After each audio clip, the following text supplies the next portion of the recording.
સુરત શહેર વિસ્તારમાં અલગ અલગ પોલીસ સ્ટેશન વિસ્તારમાં રિક્ષામાં પેસેન્જરને બેસાડી નજર ચૂકવી મોબાઈલ ચોરી તથા રોકડા રૂપિયાની ચોરી કરનાર રિક્ષા ગેંગને મોબાઈલ ફોન નંગ 9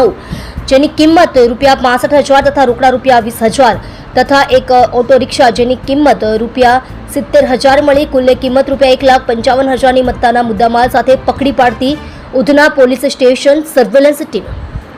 ઉપરોક્ત સૂચના અનુસંધાને ઉધના પોલીસ સ્ટેશનના police inspector Shri S.N. Desai સાહેબ તથા police inspector Shri V.B. Gohil સાહેબ નાઓના માર્ગદર્શન હેઠળ surveillance police sub inspector Shri M.K. Ishrani નાઓના નેતૃત્વમાં સર્વેલન્સ સ્ટાફના માણસો સાથે પેટ્રોલિંગમાં હતા. તે દરમિયાન સાથેના હેડ કોન્સ્ટેબલ અરવિંદભાઈ ઉગાભાઈ તથા હેડ કોન્સ્ટેબલ મોહનસિંહ રતનસિંહ નાઓની સંયુક્ત બાતમીના આધારે સુરત શહેર વિસ્તારના અલગ અલગ પોલીસ સ્ટેશન વિસ્તારમાં પેસેન્જરોને રિક્ષામાં બેસાડી નજર ચૂકવી મોબાઈલ ફોન તથા રોકડા રૂપિયાની ચોરી કરનાર આરોપીઓ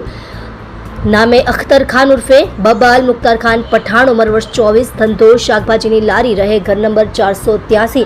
આંબેડકર નગર મીઠીખાડી લિંબાયત સુરત તથા લુકમાન ઉર્ફે બાબા દાઉદ સૈયદ ઉંમર વર્ષ 25 ધંધો રહે ઘર નંબર 919 ગલી નંબર 8 નુરાનીનગર લિંબાયત સુરત તથા સમીર સફીક શાહ ઉંમર વર્ષ 19 ધંધો સાડી પેકિંગ રહે ઘર નંબર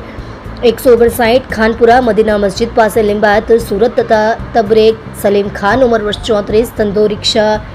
ડ્રાઈવર રહે ઘર નંબર 1156 નુરાનીનગર લાલ બિલ્ડિંગ લિંબાયત સુરત નાઓને મોબાઈલ ફોન નંગ 9 જેની કિંમત રૂપિયા 65,000 તથા રોકડા રૂપિયા 20,000 એક ઓટો રિક્ષા જેની કિંમત રૂપિયા 70,000 મળી કુલ્લે રૂપિયા 1,55,000ની મત્તાના મુદ્દામાલ સાથે